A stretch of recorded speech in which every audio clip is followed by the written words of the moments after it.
Good morning and welcome to another episode of Unscripted and Unchained RPG Review. I am Richard Bloodworth Salati, and as you can see by the graphics, I am going to be showcasing A War in the Valley by Thom Wilson. This is a third-party product written for ShadowDark RPG. I have showcased other adventures by Thom Wilson on my channel.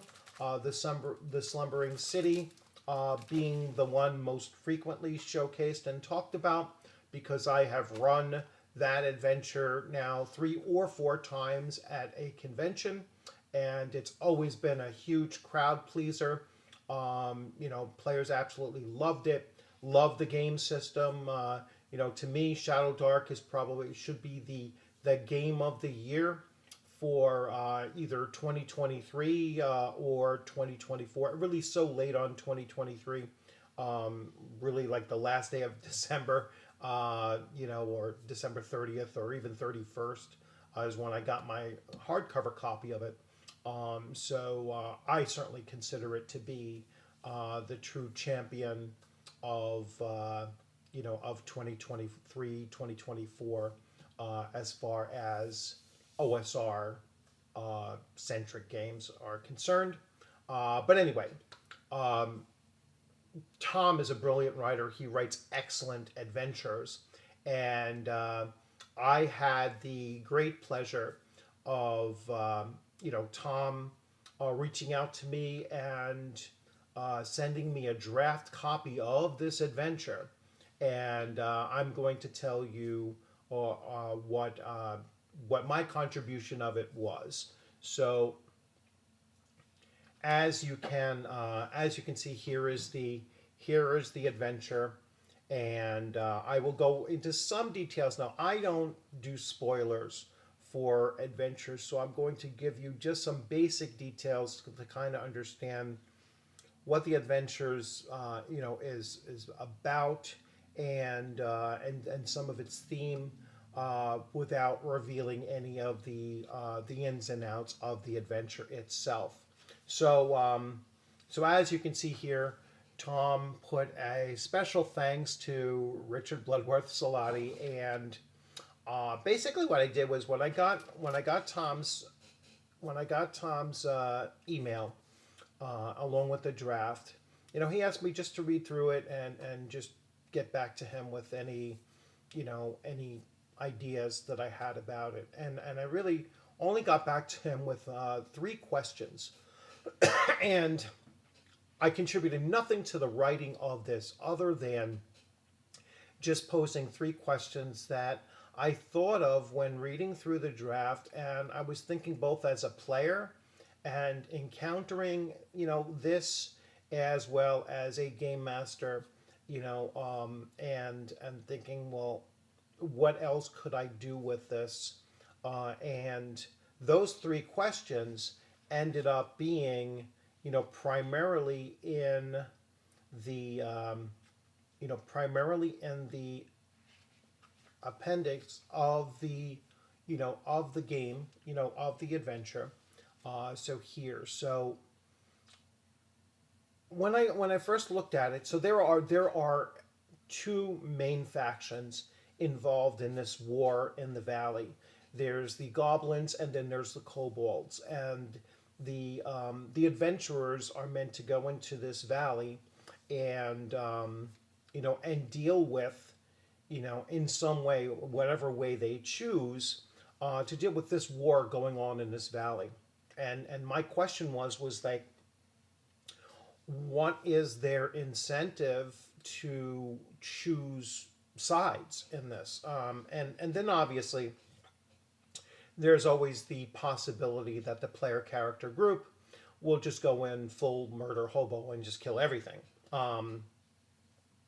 Which, considering the system and such, and the the old school mentality of it, that's probably a more than possible choice that the players will make. However, there were those 2 factions, and then a third, which I'm not going to go into detail with, because I don't want to spoil anything. And so that was the one thing that I asked. I was like, what is the character role for the player party going to be in this situation? So and asked, and he phenomenally answered it. Made it very, very clear what are the best solutions of each. Sorry about that. Um, I don't even want to answer it. Spam. So that was the first question that I had. The second question that I had was about the third party and or the third faction, and I was like, at least in my mind, it needs to be something more than just the possibility of a random encounter or just one scene, but how is that faction interacting with the war in the valley?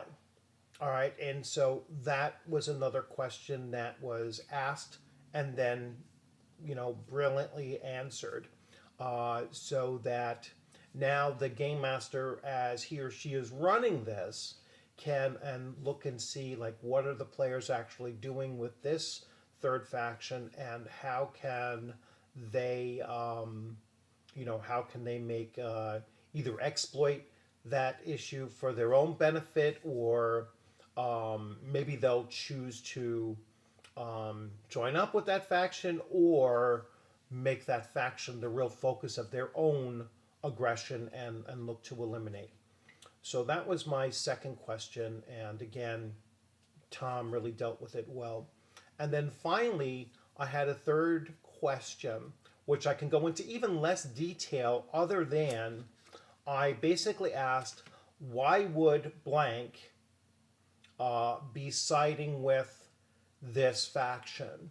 The dynamic didn't quite match in my mind with why would this have occurred, and again, this is where Thom took my question and he left the door open for it to go in a new direction in a future adventure that the game master could choose to create for his or herself, but also he made that relationship, that dynamic, make sense for it just in the current.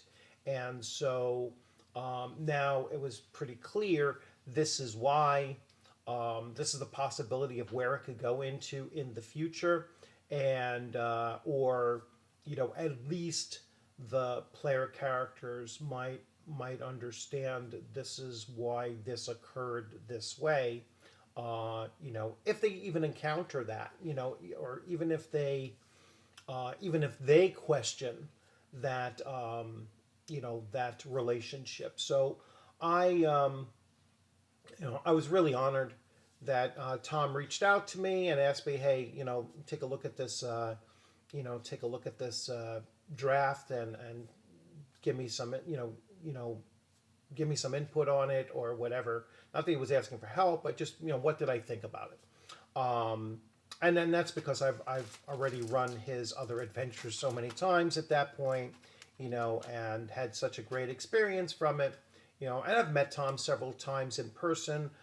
We go to the same conventions, and I'm really looking forward to playing in one of his games that he's running, and I'd love for him to sit in one of mine that I'm running. I probably wouldn't have him run in my adventure, like his own adventure, because he knows everything about it.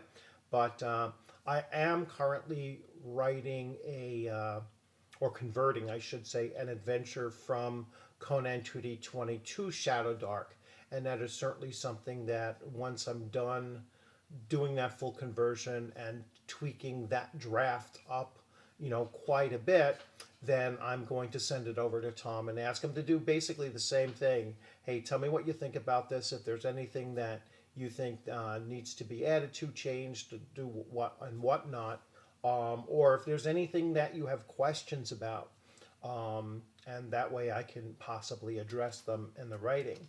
So So yeah, it was a great experience. I really enjoyed it. Now, if you want to get a copy of A War in the Valley, or The Slumbering City as well, there's several places that you can go for Tom's work, and I'm going to display them now.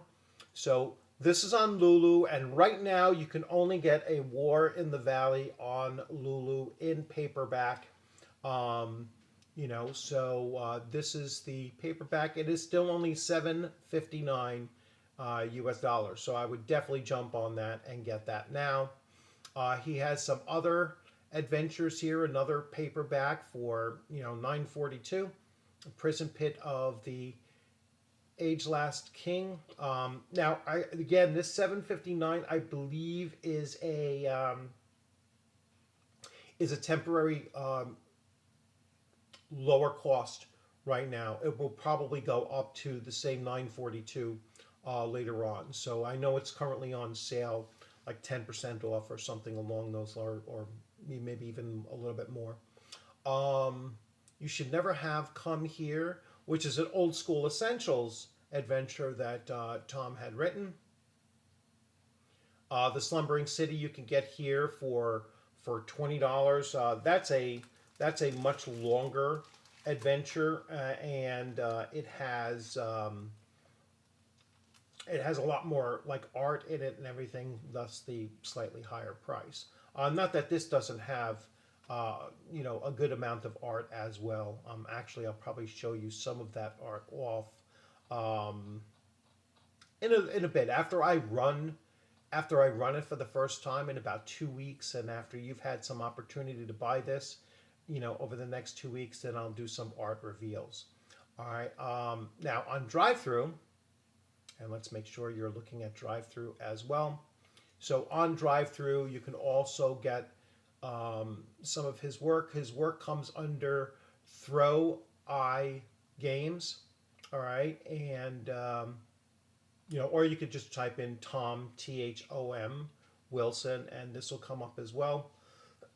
And we have The Slumbering City here.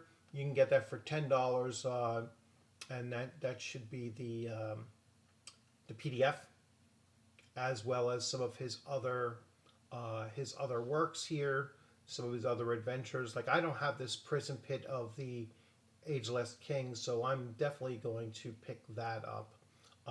Probably on Lulu. I'd like to have the paper copy of it. Let's see if there's the option. Nope, it's only PDF here. So, but anyway, if you want the PDFs of Thom's work, go through the link on my description of this video. So you can go through my affiliate link for Drive-Thru RPG, and you could jump right in there and and pick up something along the way. I have to look into if Lulu has affiliate links as well, because I definitely like to send people there as well to pick up some really cool projects. So I just blanked out of there. Hopefully, I was showing the right screens to you all. So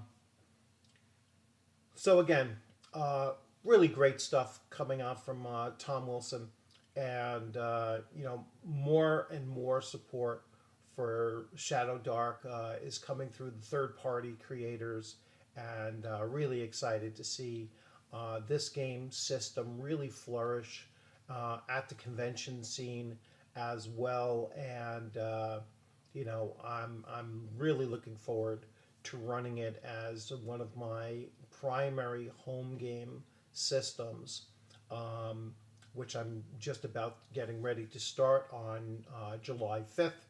I already have my 4 players set up for it, and we're going to get that rolling out beginning in July and carry us through. I'm going to run every campaign from levels 1 to 10, or from level 1 to total party wipe if that actually happens, and then I will pick up with a new group of 4 players and try to mix it around over the course of the year, and see how those go. Like, kind of get a sense of how campaigns run their natural course using ShadowDark, and running player characters from 1st to 10th level. So it's a good experimentation that, for me as a game master, going forward for the remainder of 2024. And it's also a good experimentation for the system. And I'm only using the core 4 character classes as well, for player characters, for player controlled characters. And I'll use the other subclasses and such as NPCs, just to add a little bit of differentiation and flair to whatever they're doing, until I run through this campaign test play of the game system itself. So thank you for joining. I hope you enjoyed this video, and you all have a great one. Take care.